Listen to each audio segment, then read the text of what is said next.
Bueno, bienvenidas, bienvenidos todos. Estamos aquí hoy en el Eje del Buen Vivir, en Caracas, en el espacio Matiné, un espacio que nos brinda en esta vez la oportunidad de conversar en Tertulias del Agua por la campaña Voces por el Agua del Observatorio de Ecología Política. Y hoy queremos presentarles a dos invitados y invitadas especiales. Nos falta una persona más, un compañero, un sembrador de agua, Freddy, del Naranjal, y su compañera Ana, que no estuvieron aquí por situaciones de duelo, que nosotros también queremos hacer llegar ese mensaje, que el Observatorio de Ecología Política de Venezuela también se una al duelo de nuestra compañera y luchadora social, Arlelis, que, bueno, lamentablemente falleció ayer, y muchos compañeros que la conocían y compañeras están en duelos y nosotros nos aunamos a ellos, ¿no? Estos compañeros que nos faltan están en luto. Y bueno, hoy queremos hablar, tenemos como tema principal la siembra y la cosecha del agua. Para ellos tenemos a Nora, de la Escuela Viveros Maleigua, después me dices qué significa. Y tenemos al compañero Laurencio Sánchez, de la organización Lata de Agua. Ellos, los voy a dejar con ellos para que se presenten y hablen un poquito de su experiencia y lo que hacen dentro de las comunidades y todo lo que les quieran aportar a este espacio. Entonces, bienvenidos y bienvenidas.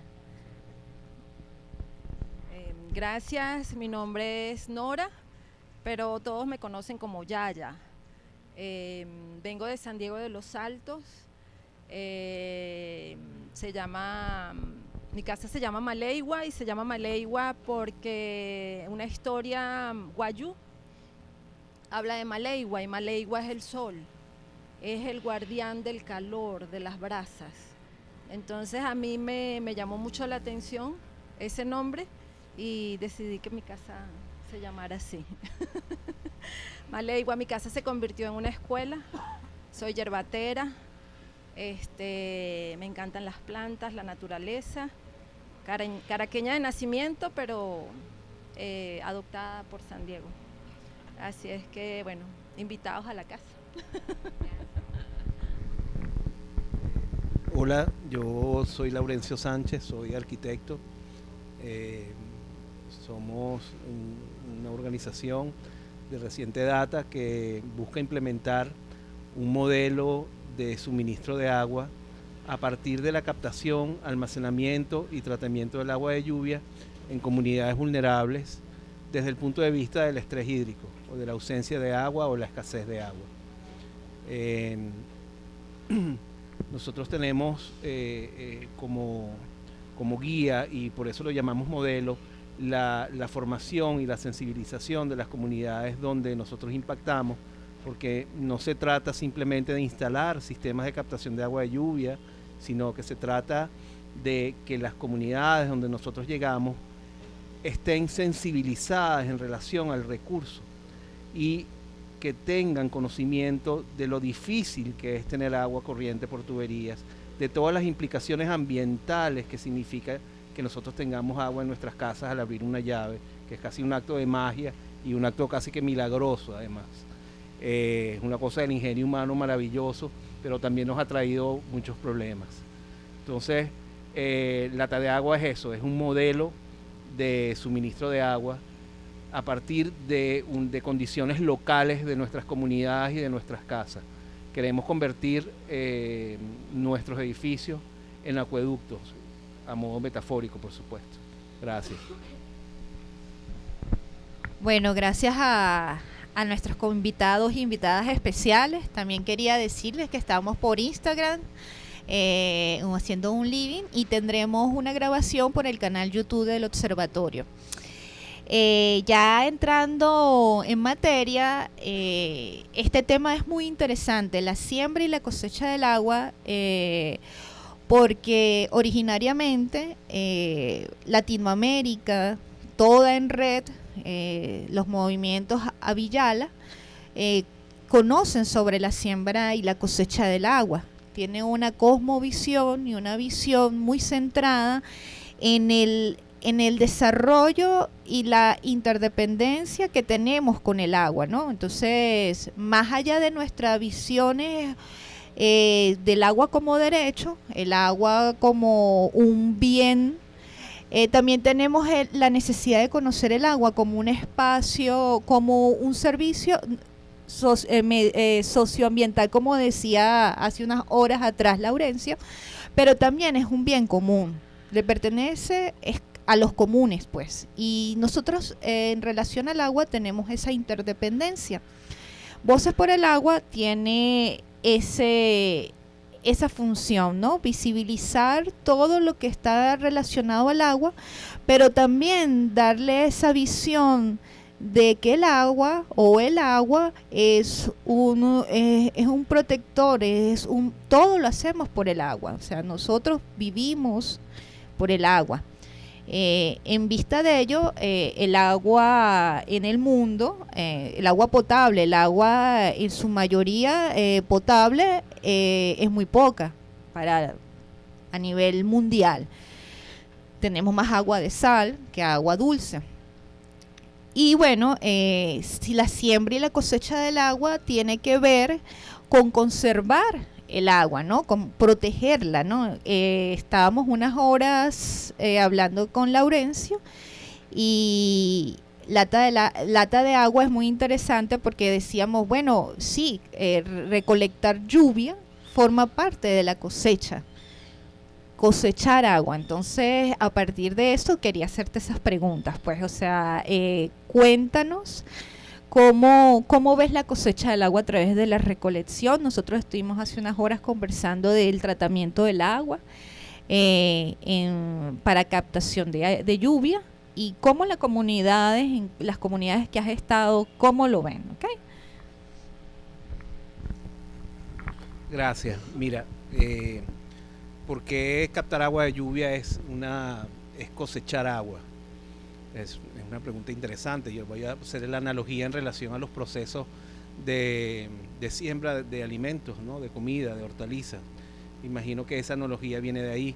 Hay todo un proceso asociado a la captación de agua de lluvia que implica un trabajo técnico, un trabajo de instalación, un trabajo de apoderarse de la ecotecnia y de la gestión del agua, para que tú puedas tener unos resultados. A la final una cosecha es un resultado tangible que te va a dar un beneficio, ¿no?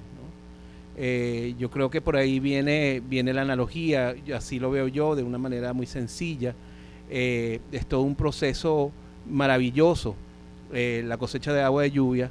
¿Por qué? Porque es muy sencilla, y eso es uno de los valores que yo rescato de la captación de agua de lluvia. De hecho, es una práctica universal, es una práctica milenaria que se había perdido porque los sistemas centralizados de suministro de agua han sustituido esa visión antropocéntrica del hombre, valga la redundancia.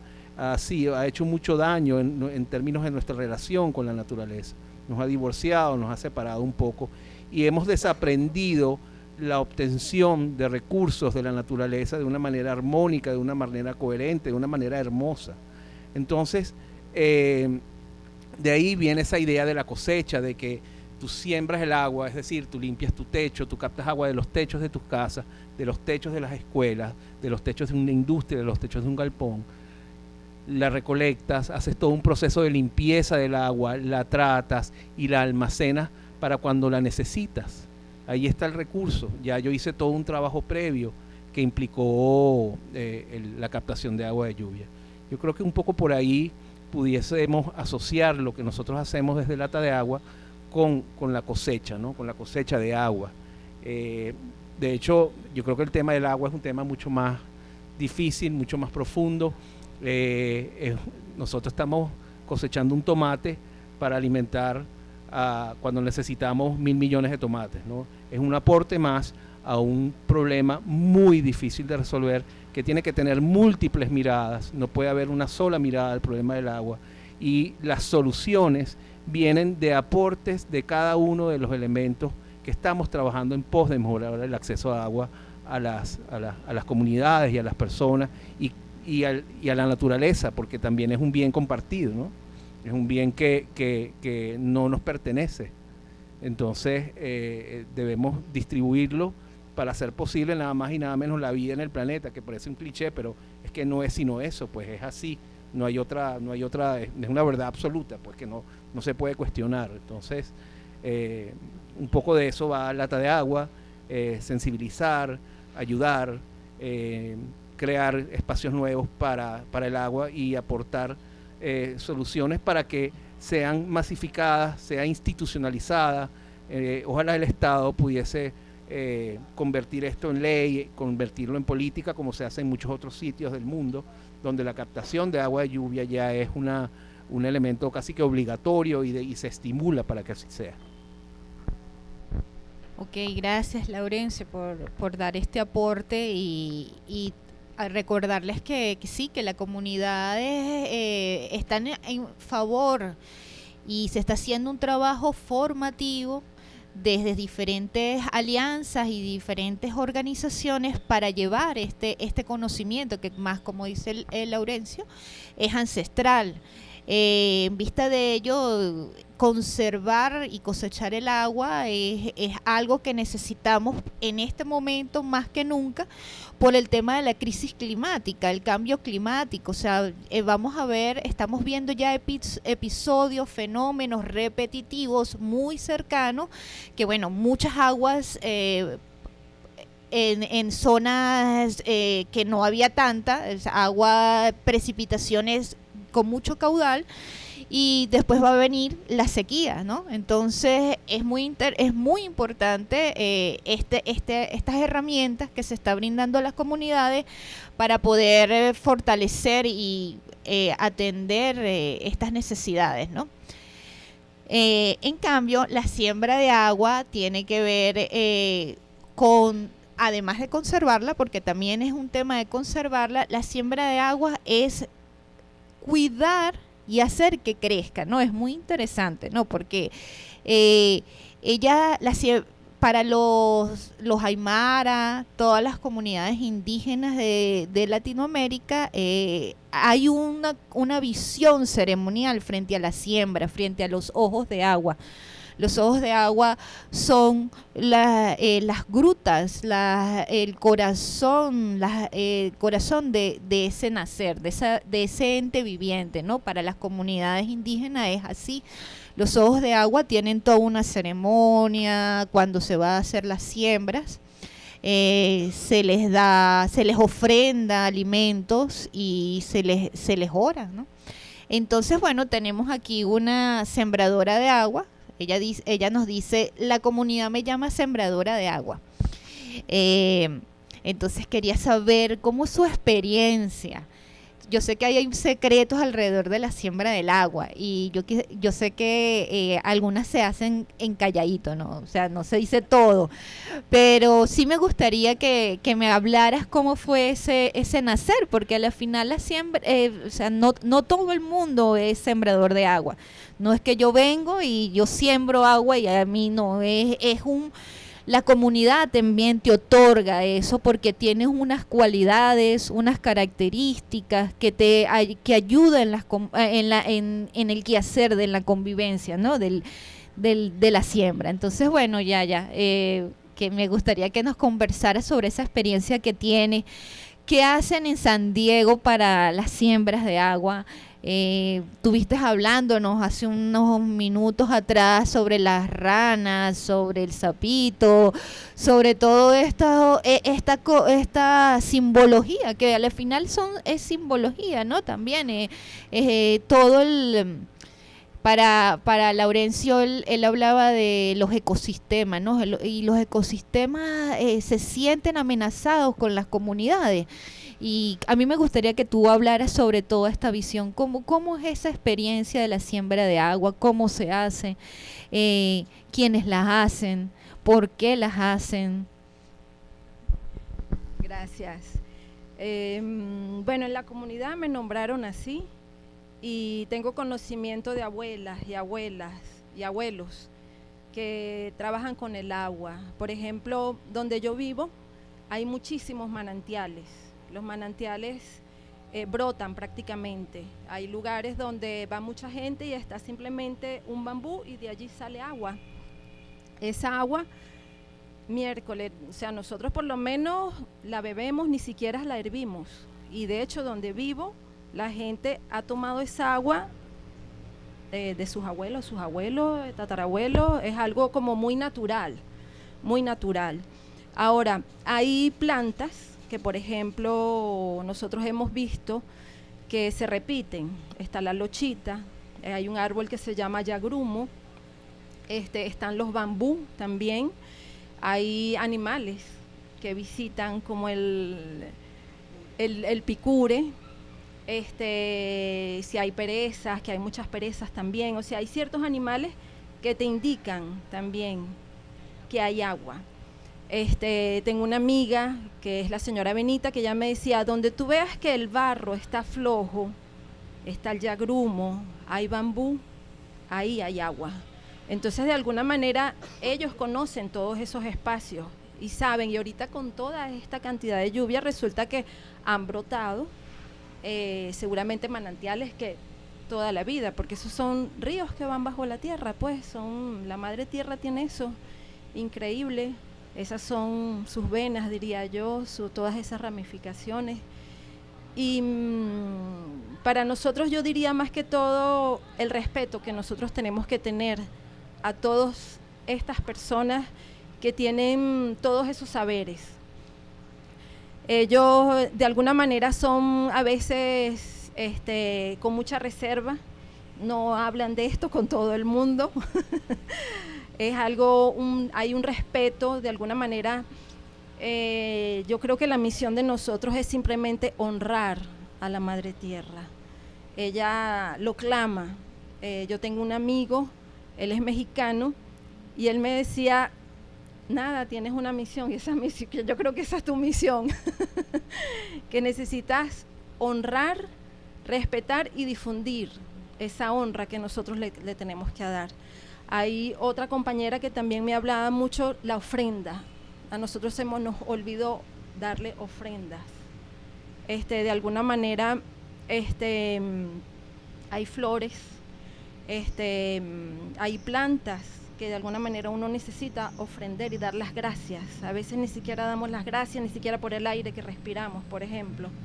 Y resulta que el aire nos da las plantas. Y de alguna manera siento que es algo necesario, y tal vez nada, por eso estoy aquí. Y el agua simplemente tenemos que no malgastarla.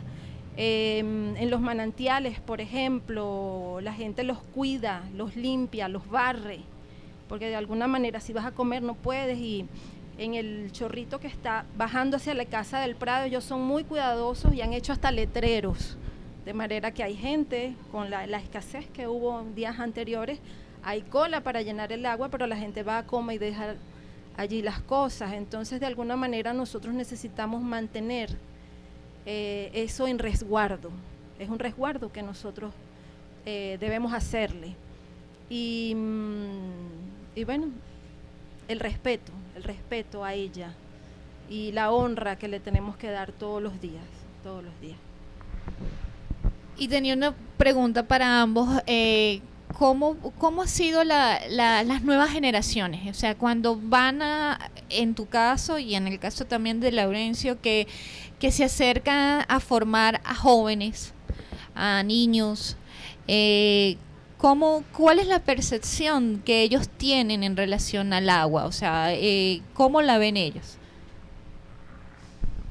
Bueno, los niños, el agua, aparte de jugar con ellos para cuando haya abundancia, y donde vivo hay abundancia, pero siempre con mucho respeto. A ella no se puede ensuciar. El agua para ellos es vital, a pesar de que hay en abundancia. Las abuelas están muy pendientes que los manantiales se mantengan limpios, por ejemplo. Y bueno, el respeto es lo máximo, el respeto, la honra, En los lugares donde, perdón, donde nosotros impactamos, son comunidades urbanas que viven en los barrios, o donde hemos impactado inicialmente, y allá el agua hay una sola manera de obtener el agua, que es por tuberías, ¿no? Cuando llega, y no hay una plena conciencia en relación al ciclo hídrico y a lo que implica que tú tengas agua por las tuberías, así sea una vez por semana, ¿no? O a veces o que te llegue cada 2 meses o que no te llegue nunca, pero la única manera, la única forma que estos niños conocen para obtener agua es así, o cargando agua desde pozos artesanales, o desde cisternas, o que la mamá la trae en unas garrafas de 5 litros cuando viene de trabajar, que la carga en el carrito por puesto. Es una imagen muy recurrente aquí en Caracas, lastimosamente. Y lo que nosotros queremos hacer es darle otra mirada al problema del agua, y que los niños sepan que el agua viene de un entorno natural, viene de una cuenca, que viene de un embalse, que viene de un lago, donde el árbol juega una relación fundamental con el agua a través de los ciclos cortos de evapotranspiración del agua, conectarlos con ese elemento natural que no tienen. Yo creo que el elemento natural más cercano que tienen es el Ávila, cuando la ven desde los cerros donde viven, ¿ve? Y eso es un elemento ajeno en alguna medida. Entonces, lo que procuramos esta tarde es hacer esa conexión con el hecho natural, como tú planteas, porque ellos no lo tienen a mano, no lo viven. Y eso transversaliza lo que hacemos, ¿no? Al enseñar el ciclo hídrico, al enseñar sobre el agua, al hablarles del cambio climático, estamos hablando sobre todo un elemento orgánico, sistémico, que es la naturaleza. Y siempre procuro decirles, y le digo a todo el mundo, que el problema no es tanto cuidar la naturaleza, sino cuidarnos a nosotros como especie, porque a fin de cuentas yo creo que el planeta y la vida, si vemos la naturaleza como un ser vivo, un ente vivo que lo es, tiene la capacidad de sobrevivir a una especie tan depredadora como la nuestra. Se trata de salvarnos a nosotros como especie, tener una relación mucho más coherente con la naturaleza, una relación más armónica, más bonita, donde nos retroalimentemos. No se trata, a fin de cuentas, y eso lo digo mucho a los chamos, de salvar al planeta. O sea, se trata de que nos salvemos nosotros, ¿no? A fin de cuentas. Gracias. Ok, muy buena reflexión de ambos, y además porque tiene una mirada, ambos tienen una mirada distinta y también a la vez se relacionan, ¿no? Son Lata de Agua trabaja para conservar el agua en zonas urbanas o periurbanas, donde el agua es tomado quizás con poca conciencia, ¿no? O sea, siempre está allí, ¿no? Y exacto. Y bueno, no sabemos ni siquiera qué pasa por esa agua, o sea, qué tantos circuitos es para que llegue al tubo, ¿no? Y Yaya tiene esta visión de la montaña, la visión de en los Altos Mirandinos, que ella vive allá en San Diego, y cómo los nativos, como ella le dice, o los originarios autóctonos de la región, de la zona, siguen conservando esos conocimientos y esos saberes populares, que les permite quizás tener conciencia, y probablemente la población de San Diego tenga esa reflexión, ¿no? De bueno, hay que siempre tener un sembrador de agua aquí, un cosechador de agua para las próximas generaciones, ¿no? Entonces, estos dos compañeros y compañeras tienen esta visión que nutren esta tertulia. Yo no sé si Francisco quiere dar aquí su visión sobre la siembra y la cosecha del agua.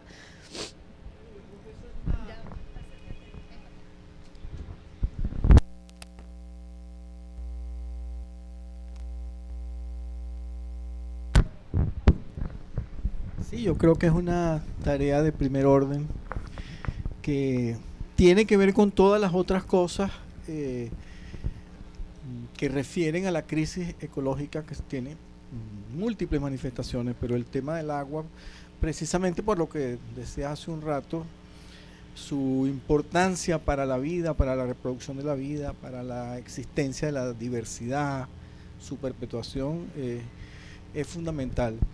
Y aquí quería decir esto a propósito de la cita o la referencia que tú hiciste con respecto a los pueblos indígenas. Es importante que nosotros cambiemos nuestra percepción de lo que es el agua. No solamente es algo que tiene un significado utilitario, que hay que tenerlo en cuenta ciertamente, sino que tiene también otros significados en otros planos.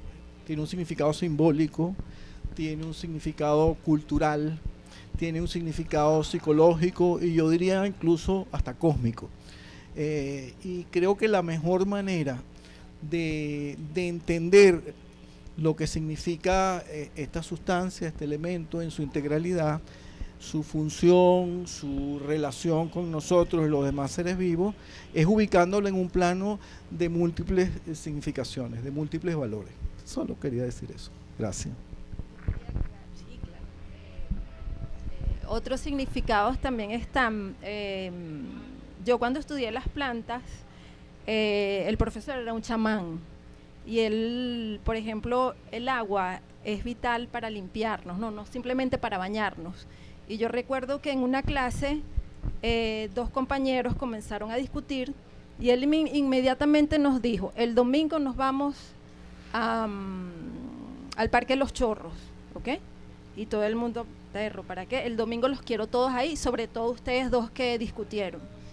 El que hizo todos a bañarse en el río, esa agua helada, y que el agua les cayera acá. ¿Por qué? Porque el agua nos limpia. Entonces, de alguna manera, esa reconciliación era que nos teníamos que bañar allí y que el agua nos cayera en el coco.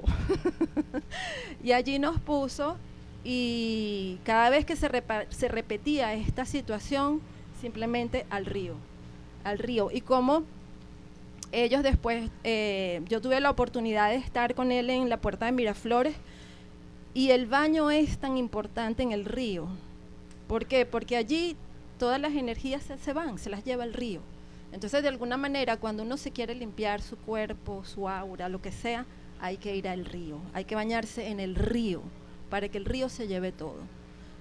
Entonces, eso quería agregar, porque es muy importante, y eso lo saben, y de tiempo atrás, yo recuerdo que mi abuela, cuando peleamos, se van al baño, vamos, inmediatamente, y que el agua nos toque y que nos bañe. Eso es súper importante. Esta mañana en una ponencia virtual escuché en el chat del Zoom, leí que las comunidades guaraos no aceptan mucho los sistemas de tratamiento de agua o de potabilización porque creen que el agua que es tratada y potabilizada es agua muerta. Más bien prefieren, con toda la contaminación que hay aguas abajo en el delta del Orinoco, que es una cosa espantosa, prefieren esa agua porque dicen que es agua viva. O sea, a mí no me consta, pero tiene sentido esa cosmogonía en las comunidades guaraos porque son comunidades de agua, son comunidades de río, tienen miles de años viviendo en las zonas del delta del Orinoco.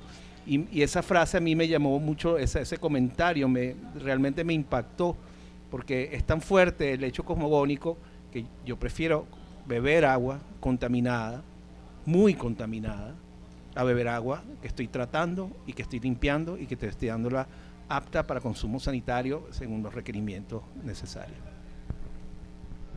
Es decir, que esa visión tiene que ver con que el agua está viva, ¿no? Y con que si tú la tratas con químicos, la matas. Muy parecido con la agroecología también. O sea, no es lo mismo que te comas una planta envenenada o una planta que no ha sido tratada con veneno. Liliana, no sé si quieres conversar, cerrar con alguna conclusión.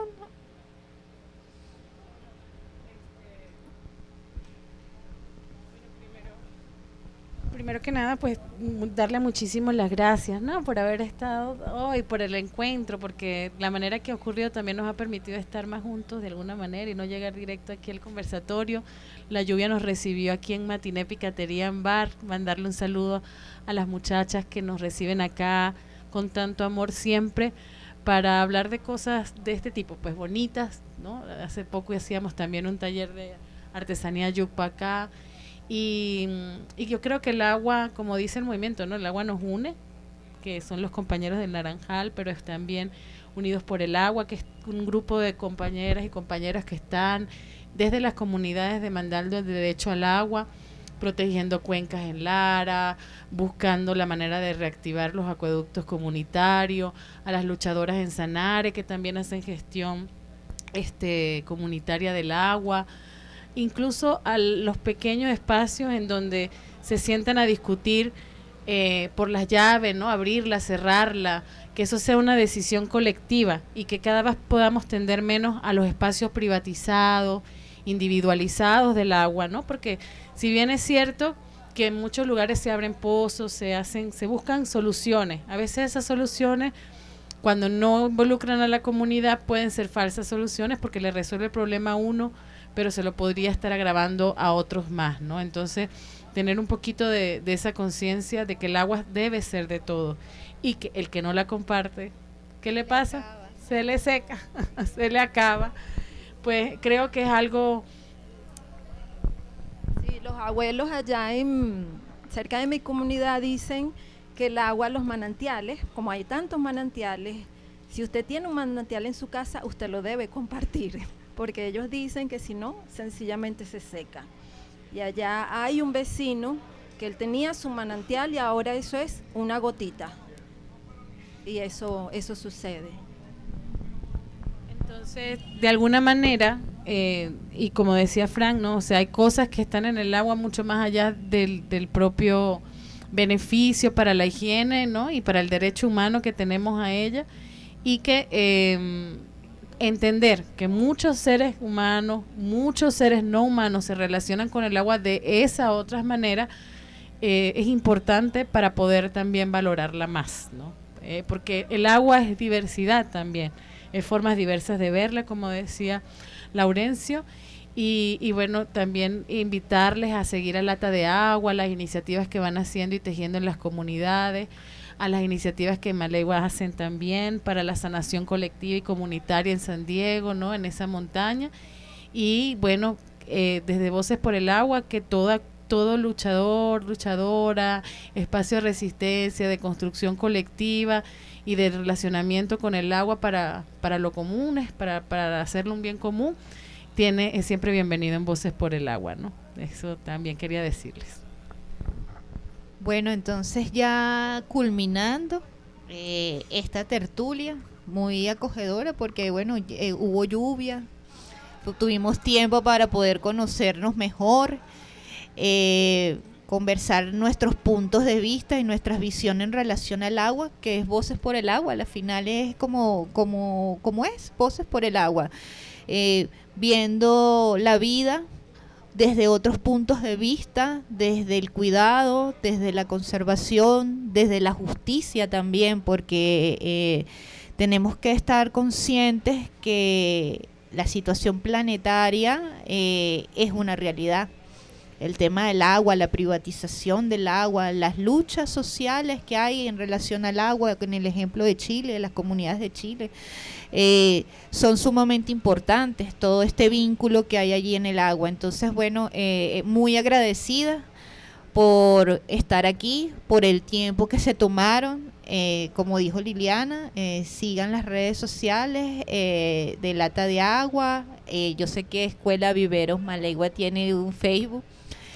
Y bueno, cualquier pregunta, estamos dispuestas a contestar, a participar, a colaborar en los mapeos de sus comunidades, si necesitan asesoría, para un mapeo, una conversación, un contenido audiovisual que necesiten para sus talleres en las escuelas, en las comunidades, pues bueno, el Observatorio de Ecología Política está abierto a seguir colaborando y haciendo vínculos y alianzas para seguir creciendo.